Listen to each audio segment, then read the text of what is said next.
Greetings, everybody. It is Rob from Sage Tower Games, and we're here with a new series of videos that will be on the channel. And these are my videos talking about Foundry and specific about how to set up a game, playing through the game, and actually my kind of behind the scenes GM prep, GM setup for games, and kind of discussion about the game. So for the game that I will be using for this, I will be using a game that is not streamed. The players do not they have no social presence like that. It is a home game, but I will not be doing anything, like I won't be disclosing names or anything of that sort. Instead, it is a game of new players, new to Pathfinder, new to even tabletop in general. So it's a good way to kind of see how new players get introduced to Pathfinder, introduced to Foundry, how they pick it up, what we can do, and more importantly, how I prep for it. I do have my Age of Ashes campaign nearing the end on Sunday. That one is streamed. It is not, there's no GM prep videos for that, but potentially in the future there will be for other games. So without further ado, let me get into the game for you guys. So the first thing, and unfortunately this video was supposed to be recorded a bit earlier, but due to scheduling, timing stuff, this video was recorded a bit after the game had officially started, so there's some stuff still on the screen, but we'll get over that and we'll just go as if it was a brand new setup game for you guys. So the first thing to do is to set up your modules, and you go to manage modules. You can store a bunch of modules. I'll show you the ones I have here: chat portrait, dice are nice, dice tray, drag anything, the Hero Lab importer just in case, high GM rolls, I think the lib wrap was for one of the other modules, action macros, the PDF importers, compendium, the Doraka UI to make the UI cleaner. You can see that if you go look over here, it has that more kind of Pathfinder-esque looking UI. GM screen, modifiers matter to kind of show when a modifier actually makes a difference. Persistent damage, the point and ping system, pop out that allows you to pop out any window. Push token to the back is the one I always have just in case I run into an issue with it. Quick insert, the search widget allows you to search anything in the game quickly. Manual fog, and some other token ones, tidy UI, which kind of is what this screen does. You can see this is, I don't believe this is the normal UI looking screen. This is the one that I think that one does. Token action HUD, token frames, and tokenizer. So all of these mods are the ones I have active. There's plenty of other ones you can add involving like sound, music, that kind of stuff. I don't have that for this game, but I may do it for another game. But these are the modules, and the way you set up the modules, discussed kind of in Foundry, there's plenty of ways. You look up the modules through Foundry, either through the Foundry or through the Forge, depending on how your games are set up. You install them, and then once they're installed, you're going to activate them on the game. So there's other modules for other games here that aren't like Fate Aspect Tracker isn't needed for this game because it's not a Fate-based system. Once that, we go to the PDF importer. This is the tool that I know has been a very hot topic as of late. This was the one that you can import a PDF from Paizo into Foundry, and it automatically does everything for you straight up, adds the maps, adds the tokens, adds the dynamic lighting, adds the walls. Everything's done for you right there.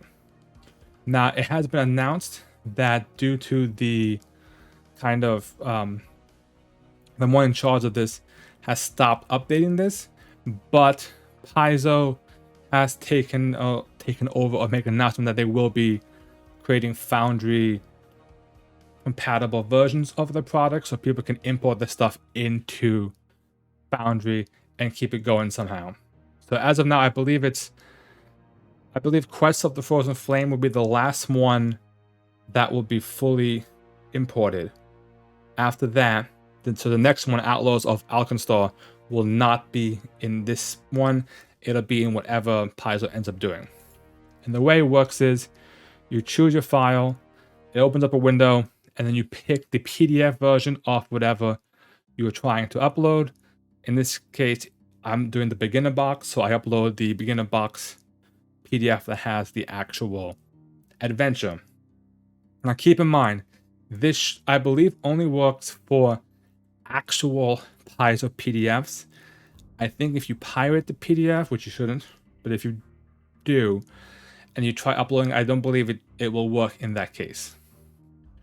Once uploaded, it will then kind of generate the files, and you will see under the scenes, you have first level, second level, which is what is made up of the dungeon itself. Now, I had it set up, and again, like I said, this game is a bit underplay. So you can see you have the map, all the tokens are kind of in place. You can, even if I go to the lighting or the walls, the dynamic lighting is all set up here. All done. Didn't do any of this. Automatically done. And the same thing for the second level as well. Second level is all set up. Now, what I will say for this, I had to do it, is when you buy the beginner box, it comes with the flip map. I imported the flip map in as well, because when I uploaded the original beginner box, my second level map had the GM notes on it, like the borders and stuff to show where things were supposed to be, and obviously I didn't want that for the players. So I uploaded the flip map as well, and it kind of cleaned up, made it more of a player-friendly version. And you can see everything is here. The tokens are here, everything. And there's even, I believe, the note entries. So you can go, like, if you want to look at one, you can click on one, open up, and it has the actual entry from the beginner box here for you. So it's all there. That right there saves you all the majority of the prep in terms of setting up the module itself. Now with that, we're going to hop back to the landing, and I'm going to show you guys just some other things. So in terms of players, I usually create a folder for my player actors. That way it's separated from anything else. In this case, I have all the people from the beginner box. Then I have my players, and then any other things will go in there as well. I created a bunch of characters. These are all the ones. They already have names, but the way I did it for Foundry was player 1, player 2, 3, and 4. Made them open as people joined. I kind of assign them to their character sheets. I also make a general loot list. It kind of just stores the general loot that they pick up throughout the game, and then they can work on their characters. I will talk about work on the characters in another video. For this video, it is primarily just kind of showing you how to set it up. For those that are, you can build your character in Hero Lab and import it into Foundry using the Hero Lab import tool. I believe the Path Builder one no longer works. I know I saw some error messages about that one. Or you can build it in Foundry. I will be showing you how to build it in Foundry. It's a bit tricky because not a lot of it is that automated. The last thing I want to discuss about this is the session 0 kind of discussion for the game. And this is a very important, in my opinion, very important discussion to have with your players. And I'm actually going to pull out for you guys, so there's no need to look at the map for this one. And for session 0, your main points are to let your players know what to expect. I know, for instance, when I introduced this group, they were new. Most of them haven't played tabletop at all. They knew about it, they may be interested in it, but they had no idea. So, first things, let them know this game is not going to be, you're easing them into it. You're not throwing them off into the deep end, into some crazy adventure. I'm doing the beginner box, and then we'll eventually, from the beginner box, we'll skip right into Abomination Vaults. They'll keep everything from the beginner box. They'll start the AP at level 2, giving them a bit of an advantage at the beginning, but that's fine. They're newer players. They may be more prone to making mistakes, so it gives them a bit more of that leeway. Top of that, it gives them a chance to talk with one another, figure out character concepts, character ideas, character themes, the group composition. In this case, the group kind of came together, and it's gonna work. So we have a fighter, an android fighter, a human inquisitor, so a human investigator, sorry, a gnome summoner, and the sprite witch. You have a good mix where you have front lines, you have kind of a ranged rogue type, and then you have your arcane caster with the summoner. You have your primal, I believe the witch picked the wild patron, so you have a primal caster slash kind of debuffer with the witch. So you have your two casters, you have kind of a mid-range fighter, a mid-range investigator, and then you have the human fight, the android fighter, and the dragon eidolon kind of up front. So the group kind of came together pretty well in that sense. After that, the important things for session 0, as always, is answering any questions the players may have. In my case, I helped them through the character creation process. I gave them, like little bits of advice saying what could be good, what could not be good, making sure their character sheet works, as well as kind of the rules for the game. What I mean by that is, it's always been talked about, there's no harassment, there's no, everyone's here to have fun, everyone here is to play the game and enjoy themselves. I don't believe, and I mentioned again, I don't believe there's anything super